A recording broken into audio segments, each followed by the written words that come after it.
আসসালামু আলাইকুম। ওয়ালাইকুম আসসালাম ভাই। ভালো আছেন? হ্যাঁ ভাই, ভালো আছেন? অনেকদিন পর আসলাম। বর্তমানে হিমাগারের আলুর অবস্থা খুবই করুণ এবং নতুন আলুর বাজারও নাকি খুব একটা বেশিও না।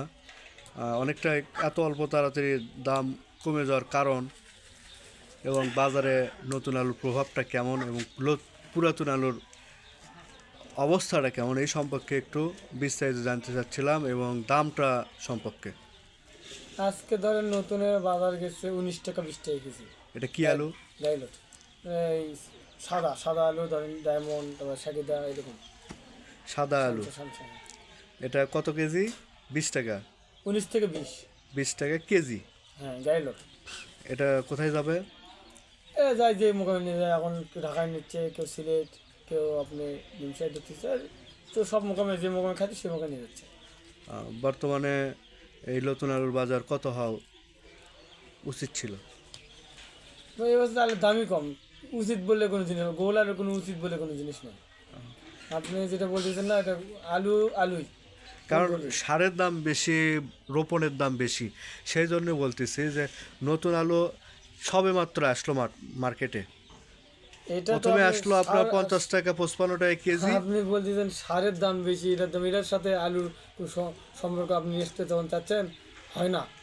ওটা সারের দাম দিয়ে অটোমেটিক এমনিতেই বৃদ্ধি পায়, আবার এমনিতেই করে ফেলে দিচ্ছে। আর আলু উৎপাদনে বেশি হলে এবছর ধরেন দেখেন আলুর দাম কমে যাচ্ছে কেন? এখনও প্রতিটা কোলেস্টোরে 20-30 হাজার, 40-50, তার 30-35 মানে আলু আছেই। তো নতুন আলুর বাজারে কি যাবেন আপনি? হ্যাঁ, কবে যাবেন? এই আর 7-8 দিন পর এগুলো আরো আলু আছে, তো পুরাতন আলু শেষ করার পরে 7-8 দিন। পুরাতনের বাজার কেমন আজকে? কালকে গেছে ধরেন 11 টাকা 50 পয়সা গাইলো, 10 টাকা 10 টাকা 20-30 পয়সা গাইলো।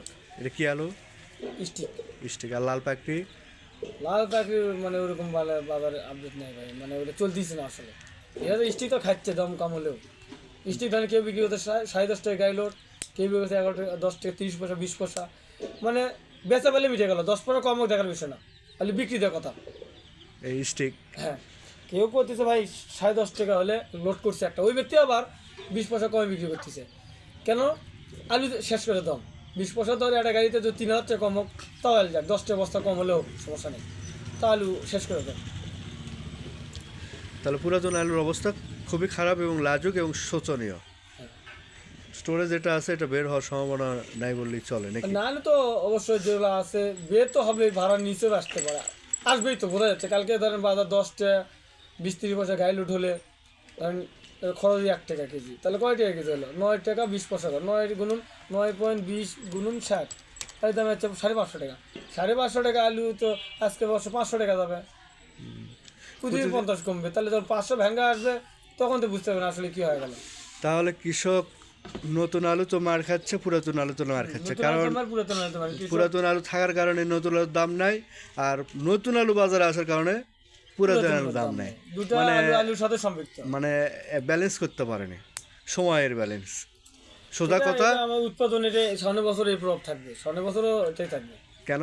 এই সামনের বছর আলু এখন জানি না কতটুকু আর রোপণ হচ্ছে, কিছুর পর বোঝা যাবে, বুঝছেন? এই ধরেন এখন কথার কথা নতুন আলু যারা রোপণ করছে তারা 50 দিনের মাথা, 55 দিন 60 দিনের মাথা আলু উঠায়, দাম বেশি পেলে 45 দিনে তো তোলে। ধরুন 42 টাকা 43 টাকা কেজি থাকে, সেই আলু 45 দিনে তো তোলে।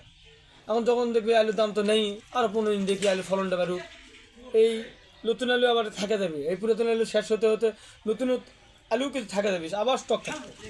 এইভাবেই আপনি মনে করেন যে আলুর উৎপাদন মানে বেশির দিকে থাকা যাবে। এই যে মানুষ তুলতো 50 দিনত, সে মানুষ তুলবে 75 দিনত, এতে আলু বৃদ্ধি পাবি এবং আলুর দামও ওই লাস্টে ধরাই 2 বছর শর্ট, এই 2 বছর গ্যাপ, পরের বছর আপনি চিন্তা ভাবনা করবেন যে আলু উঠে আসবে। সচরাচর নতুন আলু কোন অঞ্চলে পাওয়া যাচ্ছে বেশিরভাগ? এখন সচরাচর পাওয়া যাচ্ছে আপনি কিশোরগঞ্জ, রংপুর, কিশোরগঞ্জ, বেশি ঠাকুরগাঁও, এই সাইডে বেশি। তো আপনি যদি নতুন আলু নিতে যান কোন এলাকায় যাবেন?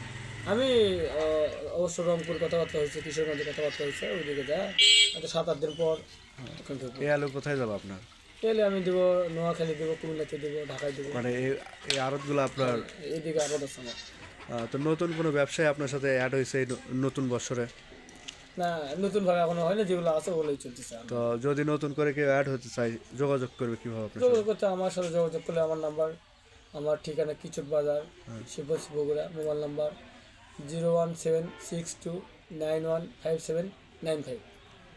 মানে দেশের ভিতরে আপনার যে কোনো অঞ্চল থেকে আপনার সাথে যোগাযোগ হ্যাঁ, করলে এবং ব্যবসা করতে চাইলে পারবেন। তারা করতে পারবে। তাদের খাওয়া দাওয়া নিরাপত্তা বা তাদেরকে আসতে হয় কি না?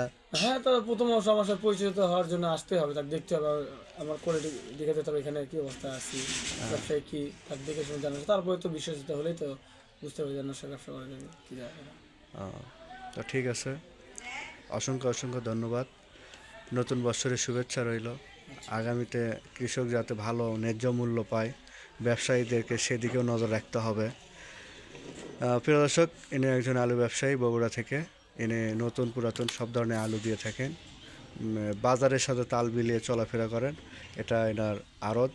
এখান থেকেই প্রতিদিন আপনার ঘর আড়তের নাম Mrs Night Trader. Night Terrace, Bogura Shibganj কিচক।